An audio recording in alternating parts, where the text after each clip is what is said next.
Hello, welcome to I Am Board. This is AIGA DC's podcast where we interview board members that make AIGA DC run both past, present, and hopefully in the future.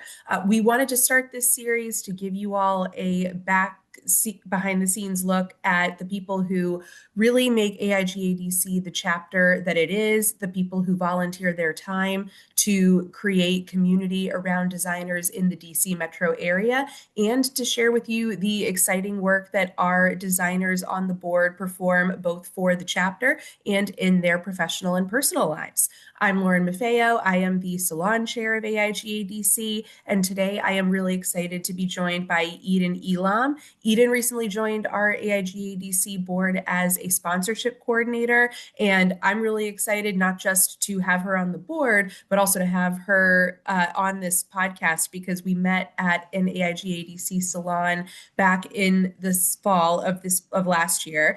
And very quickly, I feel like she's become a huge part of not just our community events, but also the leadership of the overall chapter. And Eden, you bring a ton of fantastic experience to the AIGA DC community. So I'm really excited that you wanted to sit down with us today.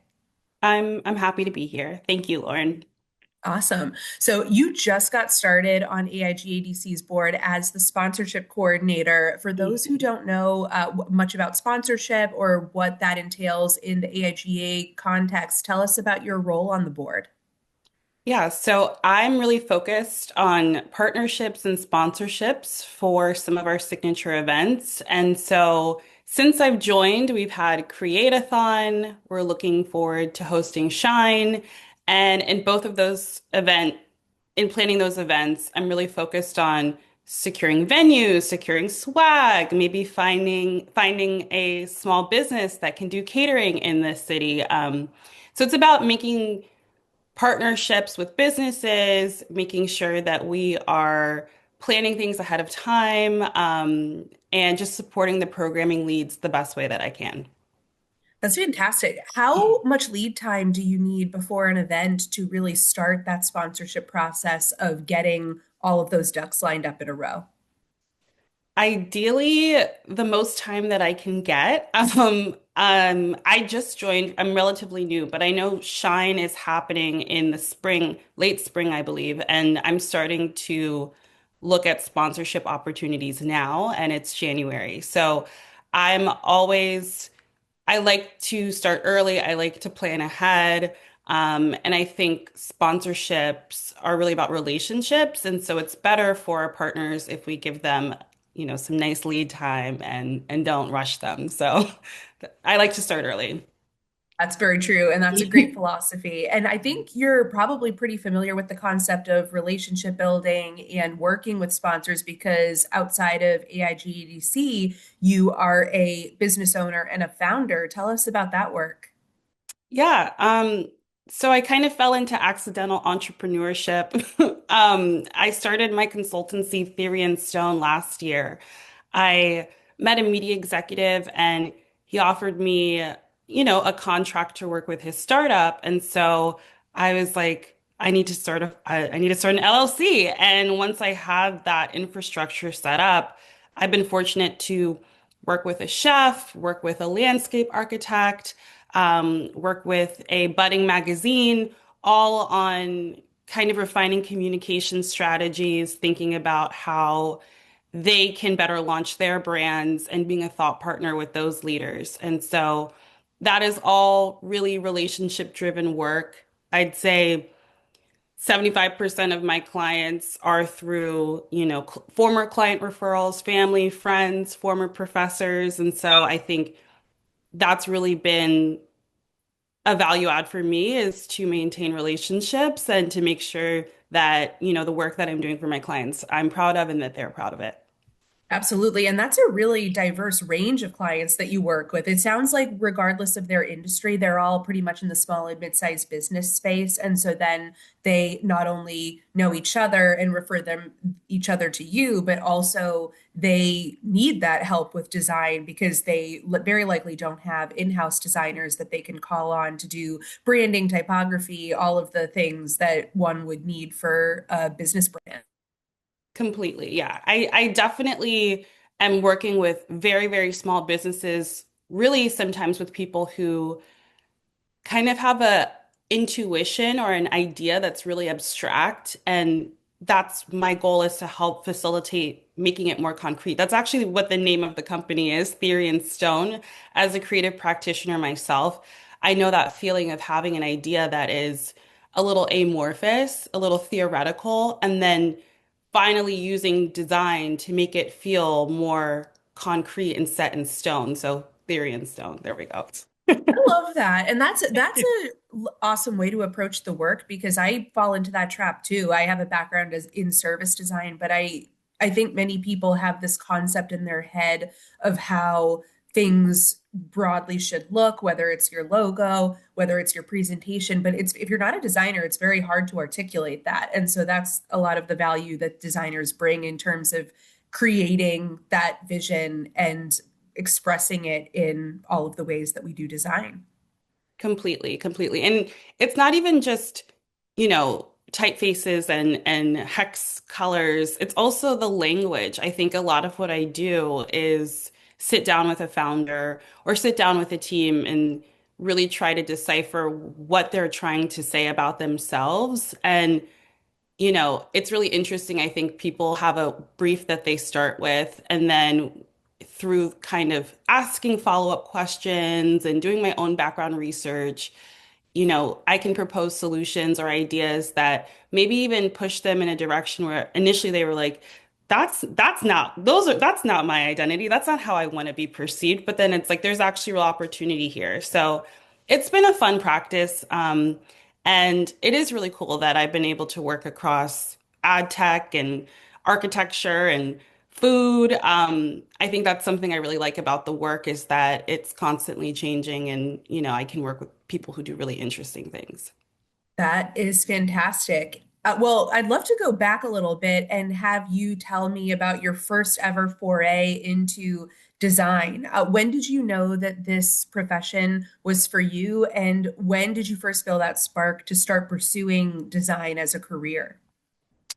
Yeah, I mean, I think it's always come really intuitively to me. I think I don't know if you're into Myers-Briggs, but I'm an INFP, and I've always really been strong on the F. And I think design is a tool to communicate feelings, and it's a tool of communication.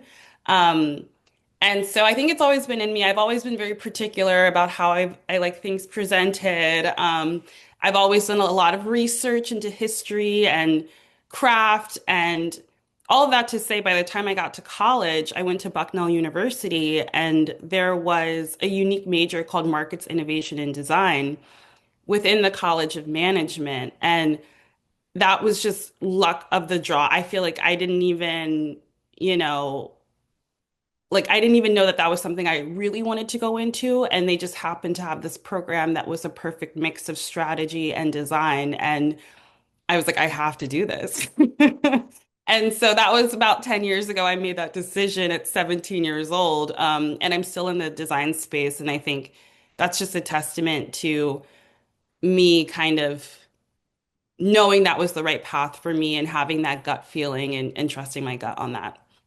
That's fantastic. And for whatever it's worth, I've heard that story many times talking to other boardies at I Am Board. They went into college or they were towards the end of high school and they knew that they had a real aptitude for design and an interest in it, but they didn't know that it was an option for them professionally. And very often the common thread I hear is that there was a mentor, there was a very specific teacher that Mhm. many people remember who really spurred in them the opportunity to pursue design as a career. I think that's pretty similar for you, if I remember correctly.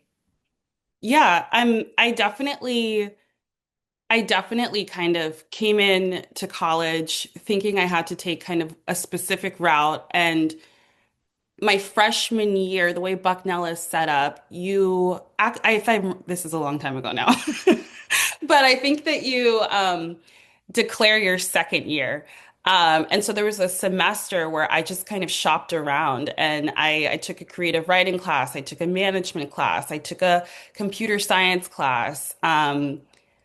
I took a physics class, and I think after exploring all of these different options, and that's also the pro of going to liberal arts school, it became really clear to me which faculty I wanted to study under, which upperclassmen I looked up to, and where I just felt like I was a natural fit. And so I'm really glad that I did that. I also think picking that major also introduced me to another big love of my life, which is travel. I was able to study abroad.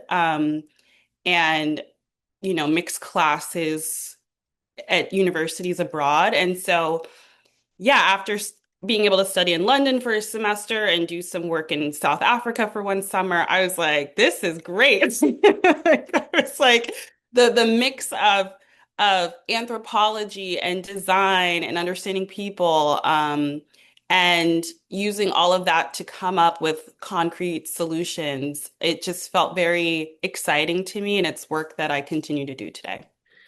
That's fantastic. And I resonate with that as well as a liberal arts graduate. That's one of the biggest, if not the biggest benefits I think that education brings you is that opportunity to be intellectually curious and to pursue different majors, pursue different classes to come up with the right mix for you. So Mhm. that's awesome to hear. And you're new to AIGADC's board, as we mentioned, but you actually have a long legacy of organizing and being a community leader. You are the former president of the Bucknell University Black Students Union.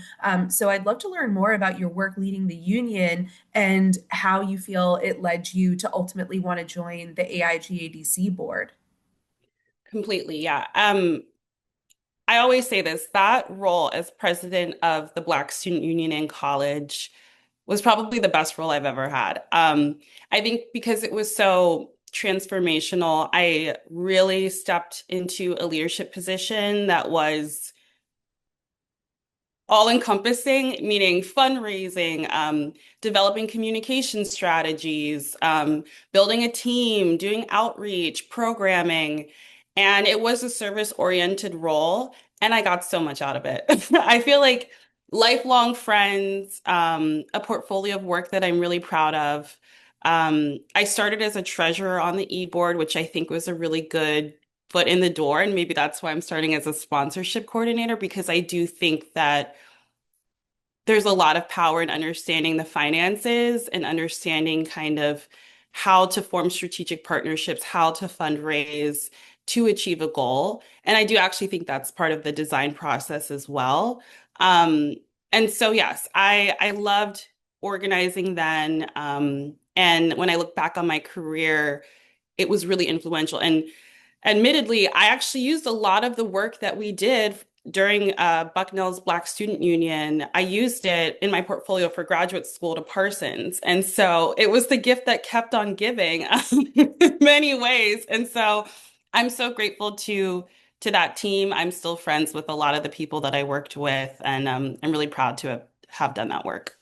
Yeah, that's I think one of the biggest benefits of doing that type of volunteering work is not just the friends that you make and the relationships you build, which is arguably the best benefit, but then, like you said, you get that full portfolio of work that you can present to represent yourself and your design practice. And that is a great segue into the next question because you went on to earn your MFA from the Parsons School of Design. And I remember the first time I met you at an AIGADC salon, you were telling me about your thesis project because it had a real service design lens to it. And so when you were a MFA student, you wrote a thesis on redesigning the FAFSA form to provide more clarity and ease for high school students that want to use it. So I would love to learn more about that process of redesigning the form, the changes you made, and anything concrete that came from it. Completely. Yeah, so I graduated college in 2020, which, as you may expect, was tumultuous, given COVID. And so I started my first job remotely, and I felt a little isolated. I felt a little stagnant. And so I came up with this great idea to go to grad school, as one does. And I reached out to the founding director of my MFA program. His name is Jamer Hunt, and he spoke with me for almost 45 minutes as a prospective applicant. I hadn't even applied. Um, and in speaking with him, it was clear that I could take this design literacy and apply it to systems thinking and service design and be a practitioner that made real impact in the world. And so I took him up on it and I applied to Parsons. I got a scholarship. I took the leap. I'm really glad that I did. And, you know, in that program, we read philosophy, we read braiding sweetgrass, we read, we read so many texts, not just about design and type and the tactical things, but about kind of the cultures in which design is situated and research methods that you can use and how to apply it in the world. And so when I thought back on things that I wish were designed better, it was applying for college, figuring out how to finance college. These were all really stressful processes. And I had a lot of privilege. I am actually a posse scholar, so I got a scholarship to go to college. But even with that, it was a stressful, anxiety-provoking process. And so I knew that it was something that I wanted to do.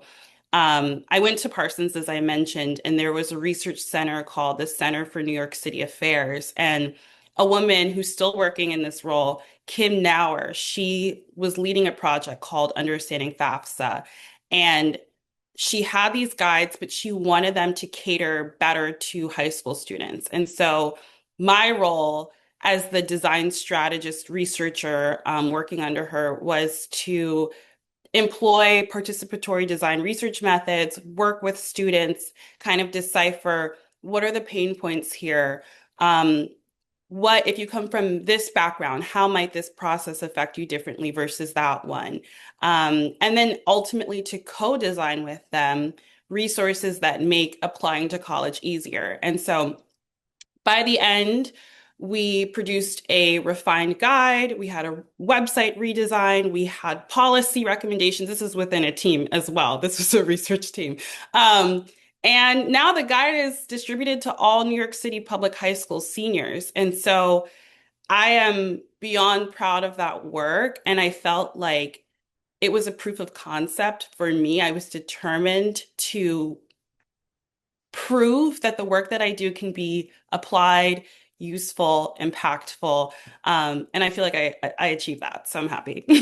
That's a phenomenal legacy. So, from the time that you had that proof of concept to the time that those changes were actually implemented for NYC high school students, what was the total runway for that? So I have a little piece of the work that I've done. I'm giving a lot of credit to Kim Nauer, who continues to lead this work at the Center for New York City Affairs. But what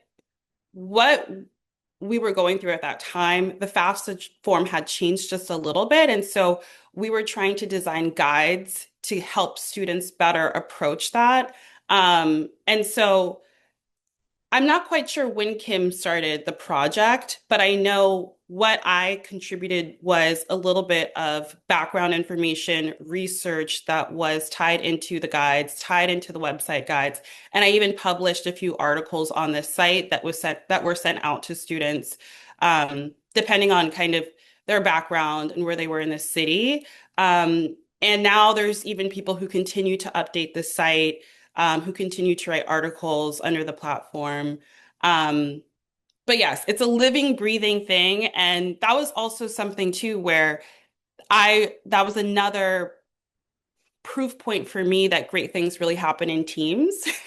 As much as you may want to be a lone ranger and be a creative genius on your own, and some people have that ability, I know I work really well in teams. And that's also maybe why I've joined the board of AIGA DC, because I was like, this is another great team. Like, sign me up. And not only is it better, arguably, to work in teams, but also there's that co-creation process with your users. And I remember when we connected before this interview, you talked about some particular pain points that you saw students having as they were filling out the FAFSA form. One in particular centered around income. Can you tell us a little bit about the pain points that you experienced, especially that one, and how it led you to propose the changes that you? Yeah. So as part of my research, I went to a few FAFSA nights, which are essentially nights hosted by schools. Sometimes nonprofits will come in and host them at schools, where families are welcomed to come to a computer lab, sit down with their student, and fill out the FAFSA form together.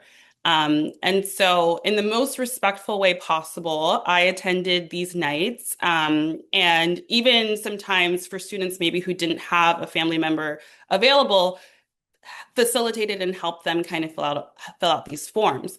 That being said, it became clear that there were a few questions in the form that were particularly awkward to answer, that were triggering, dare I say, for some students, and that usually revolved around family finances. And there was a question in particular that asked for annual household income. And in some cultures, it's just downright inappropriate for someone who's 16, 17 years old to ask their parent, how much money did you make last year? And what we were realizing is sometimes families would leave the FAFSA night. Sometimes students would try to just skip over the question. And for all of its faults, having access to federal student loans is way better than private student loans, you know? And so it's important to fill out this form for a wide variety of reasons. So it became a barrier. And so we really advocated for the use of the IRS data retrieval tool, which allows basically the form to pull information from a parent or guardian's tax information and doesn't really rely on the student to ask them the specific details of their income from the prior year. And then I think in tandem with that policy intervention that we were advocating for, we also wrote guides that were more so centered on the emotional journey of applying for FAFSA, less so, okay, you're going to need this information, this data point, and to do it by this deadline. More so, how can you start these conversations? You know, why is it important to fill out this form? Okay, like, why is it better than these private loans that you might be getting advertisements for? So it's really centering the student experience, thinking about what they have to do to get to college and get that funding for college, but how can we make that less stressful for you and less triggering? Yeah, that's a really amazing observation. And I think it's also the power of observation in person. I mostly work remotely, and most of my usability testing sessions in recent years have been remote due to COVID and also the fact that they were digital tools that I was working with. But there really is no substitute in many cases for the experience you had, where you saw people walk out of these sessions, where you witnessed students skip the question. That in-person observation is really critical for that. Completely. Yeah. I think, and then the next step is I mean, I have my own experience filling out FAFSA. I can go to as many FAFSA nights in New York City as I like. But then the last part of the research and the design process really was, okay, students, can we borrow some of your time? And do you want to help us structure what these guides could look like together, like a co-design phase? Because I feel like that's something that maybe I would have liked to have been asked when I was a teenager. It's like, okay, what communication channels do you pay attention to? Nobody really wants to talk about this. Like, this is not a sexy topic, but like, we need to talk about it. So, what's the best way that we can? And I think that was also a really exciting part of the research phase was inviting students to be the designers themselves and, you know, help me help you. Yeah. Yeah. So I love that.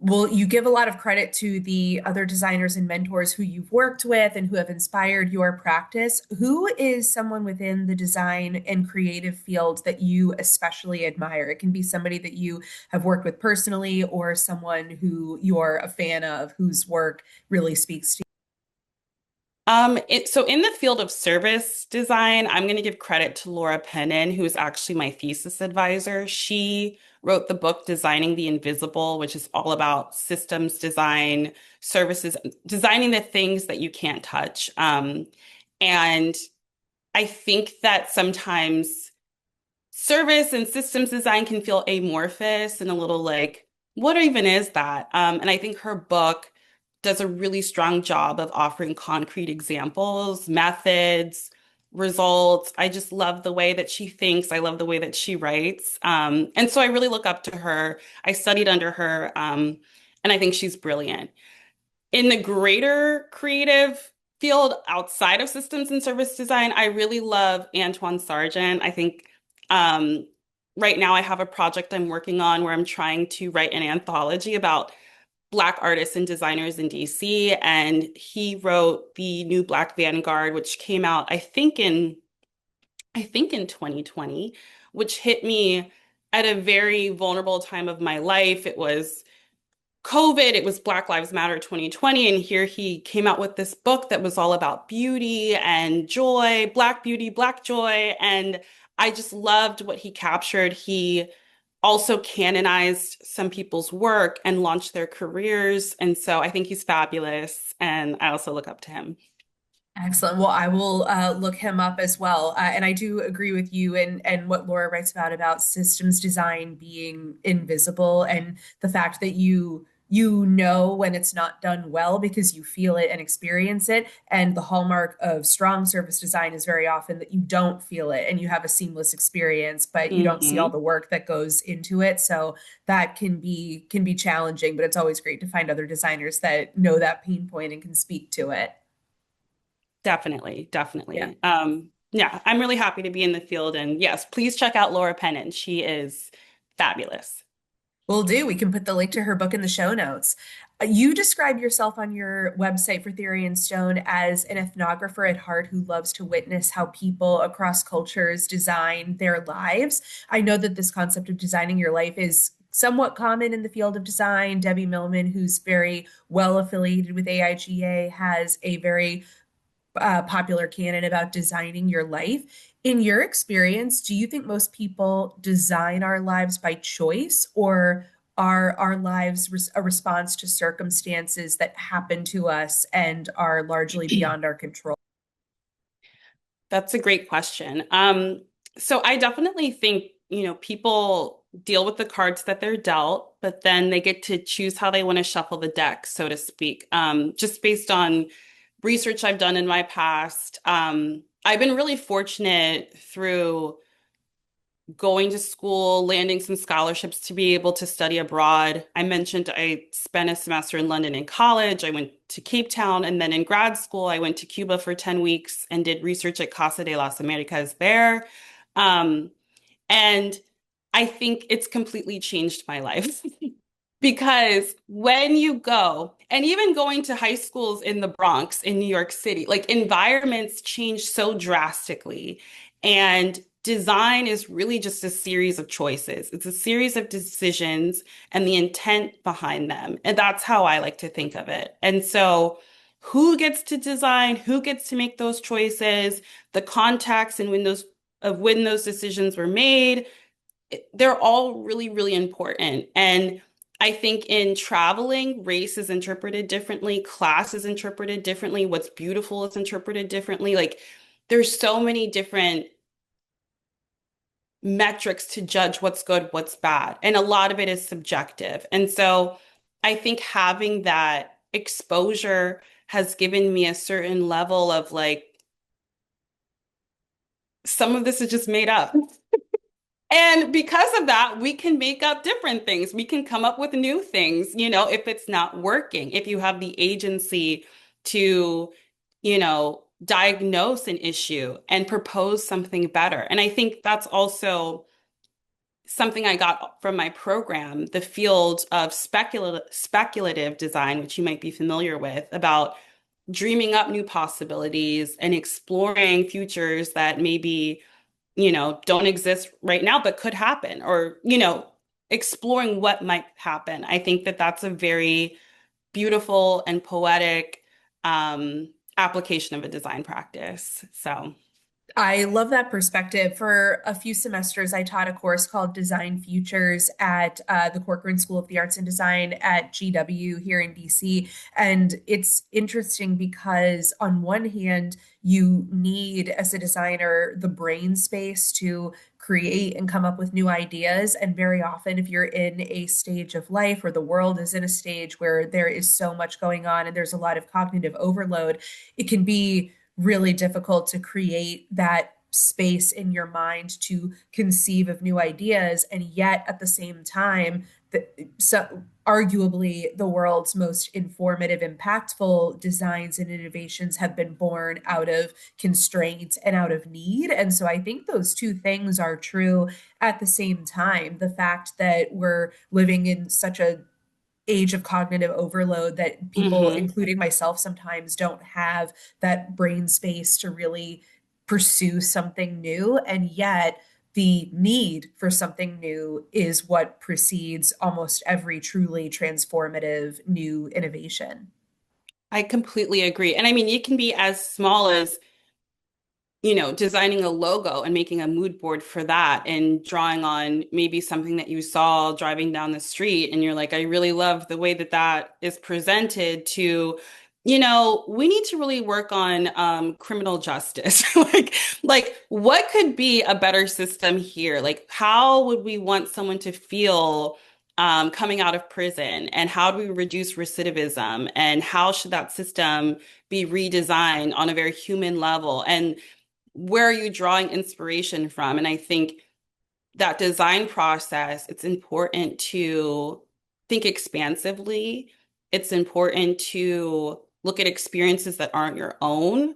It's important to dream. Like that's also I have to put my phone on do not disturb because it's too consuming. You need to daydream. You need to get lost in thought. You need to go for a long walk. Like my best ideas are always on a long walk. And so I wholeheartedly respect that and have seen it even in my own practice come to life where it's important to draw inspiration from a lot of different cultures, ideas, and maybe ideas that don't even exist yet. I completely agree. Very well said. Well, when you think about AIGA and the events that you are going to be getting sponsorship for, who would be your dream guest for an AIGA DC event? Um, Great question. I'm gonna recommend Jamer Hunt. I brought his name up already. He was the professor who got on the phone with me for 45 minutes as a prospective student. Um, he's teaches at Parsons. Um, he's a trained anthropologist, but he's been in the design field for decades. I think that he's a wealth of knowledge. Every time he lectures, it is like new ideas bouncing off of your head. I think that our community could get a lot from his perspective. And I think he has a lot of insight into where the field is evolving, where design practices are going, and just great ideas in general. So I would love another lecture from Jamer. Excellent. Well, if he comes to DC, let me know because we're I always will. looking for salon speakers for those roundtable discussions, and we'd love to have him. Definitely. Right. I will have to invite him. I'll force him. Excellent. Well, you mentioned your passion project, the District Vanguard, earlier in the conversation. So, as we start wrapping up this conversation, tell us a little bit more about the anthology you're working on, the inspiration behind it, and then most importantly, where people can find it.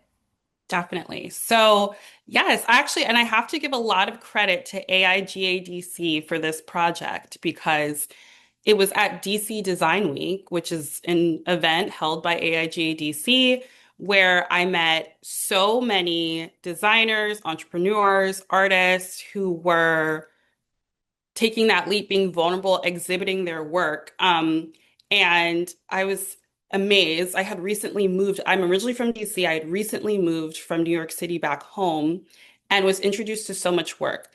Quick pivot.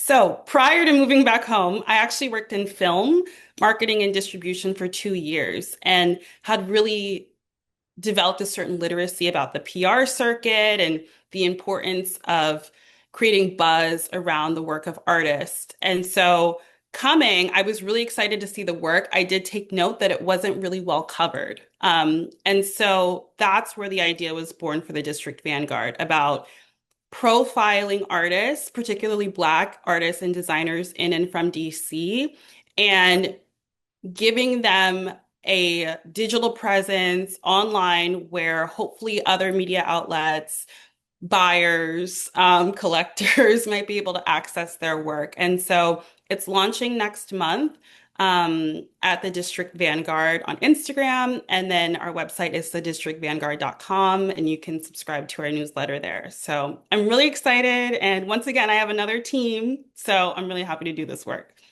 Well, it's super important work, especially now, and I can't wait to see it when it's ready and have it promoted across our community. So, to wrap it up, where can people find you if they want to continue this conversation with you? Definitely. Well, I have a website, so edenelam.com. And through that website, you can see my theory and stonework, my email, my LinkedIn. And of course, I will be at future AIGA DC events. I love attending those. So if you want to meet in person, we can meet there. Perfect. Eden, thank you so much for taking the time to speak with us today. I am so excited to have you on the board, and I'm so excited that the first conversation we had at that salon in September translated into you joining because we're so lucky to have you and your experience on the board. And this is a call out to people who are part of AIGADC's community or people who want to be. This is the power of that community in action. So I hope that any of you watching this will be inspired to come to one of our events and eventually maybe volunteer with us or join our board. Thank you so much. This is so great. I'm so happy to be part of AIGA. Thanks. We're happy to have you. Thanks so much, Eden. Bye.